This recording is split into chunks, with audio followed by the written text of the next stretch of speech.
जय श्री कृष्ण। राधे राधे दोस्तों, आपका स्वागत है हमारे लड्डू गोपाल गोला चैनल में। दोस्तों, आज जो हम कहानी आपको लेके आए हैं वो बहुत ही रोचक कहानी है। क्या आप लोग जानते हैं कि हमारे कृष्ण भगवान को मुरली से इतना प्यार क्यों था? वो मुरली को इतना ज़्यादा क्यों पसंद करते थे? वो राधा रानी से जितना प्यार करते थे उतना ही प्यार वो अपनी मुरली से भी करते थे। वो अपनी मुरली को अपने पास ही हमेशा रखते थे और उससे भी वो उतना ही प्यार करते थे जितना राधा रानी से वो प्यार किया करते थे। तो इसके पीछे की क्या कहानी है, चलिए आज मैं आपको बताती हूँ कि क्या रहस्य है वो जिससे कृष्ण भगवान मुरली को इतना प्यार करते थे।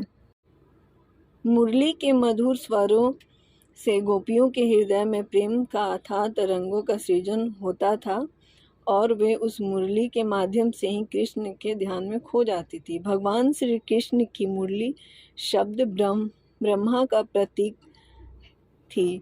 मुरली वास्तव में पूर्व काल में ब्रह्मा जी की मानस पुत्री सरस्वती जी थी, किंतु संयोगवश ब्रह्मा जी के शाप के कारण जड़ होने से पूर्व उन्होंने 1000 वर्ष तक प्रभु प्राप्ति के लिए तप किया। प्रभु ने प्रसन्न होकर कृष्ण अवतार में अपनी सहचरी बनाने का वरदान सरस्वती जी को दिया। तब उन्होंने ब्रह्मा जी के श्राप को याद करके प्रभु से कहा, मुझे तो जड़ बांस के रूप में जन्म लेने का श्राप मिला है। यह सुनकर प्रभु ने कहा, निसंदेह तुम्हें चाहे जड़ रूप में जन्म मिले फिर भी मैं तुम्हें अपनाऊंगा। तुम में ऐसी प्राण शक्ति भर दूंगा कि तुम एक विलक्षण चेतना का अनुभव करोगी और अपनी जड़ों को चैतन्य बनाए रख सकोगी। तदुपरांत सरस्वती जी का जन्म मुरली के रूप में हुआ था और वे विश्व वंदनीय प्रभु की प्रिय मुरली बन गए। मुरली जब जड़ चेतन के मन को चुरा लेती है और भगवान श्री कृष्ण इसे सदा अंधेरों के साथ लगाए रखते हैं, ऐसे ही बरकरार गोपियाँ मुरली को छिपा देती हैं और उनके ढंग से भी श्री कृष्ण को खिजाती हैं। गोपियाँ ऐसे ही श्री कृष्ण को छेड़ा करती थीं। कभी कभी राधा रानी भी उन्हें सताती थी, मुरली को छुपा देती थी, तो कृष्ण भगवान व्याकुल होकर मुरली को अपने ढूंढने लगते थे। एक बार कृष्ण को यह जानने की इच्छा हुई कि अभी इष्ट देव प्रसन्न हुए या नहीं, इसके लिए बांसुरी की परीक्षा ली जाए। एक दिन वास्तव में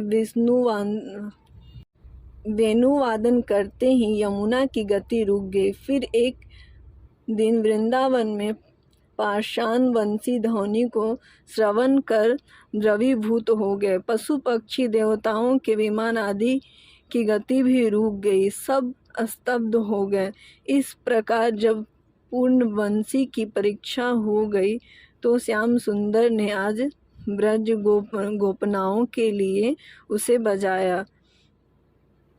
उस वेणु गीत को जैसे श्री ब्रजगनाओं ने सुना वैसे ही औरों ने भी सुना, परंतु रसिकता के अभाववश औरों पर उसका प्रभाव न हुआ। वेणुवादन दूर वृंदावन में हुआ और गोपनाओं में ब्रज में थी, अतः उन्होंने दूर होने के कारण स्पष्ट नहीं सुना, सुनते ही मूर्छित हो गई।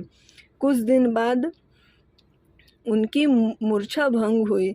श्री ब्रज सिमंतनियों ने वेणु गीत सुना और दूसरों ने वेणु कुंजन सुना। कुंजन में अर्थ विहीन केवल ध्वनि मात्र होती है, परंतु गीत सार्थक अर्थ युक्त होता है।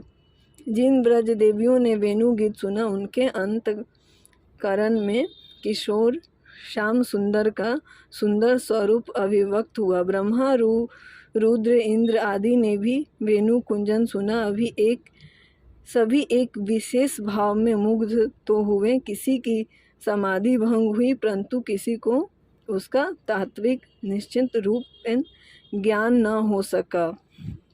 तो इस तरह से कृष्ण भगवान ने अपनी मुरली को बजाते हुए बहुत सारे लोगों के मुंह ध्यान भंग कर दिए और उनको ये एहसास हुआ कि उनकी मुरली में कितनी ताकत है और उनकी मुरली बहुत ही मनमोहक है।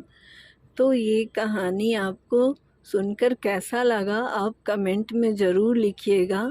आशा करती हूँ कि आपको ये रहस्य का पता चल गया होगा कि हमारे जो कृष्ण भगवान थे उनकी बंसी, उनकी मुरली इतनी उनको प्यारी क्यों थी। तब तक के लिए जय श्री कृष्ण, राधे राधे दोस्तों।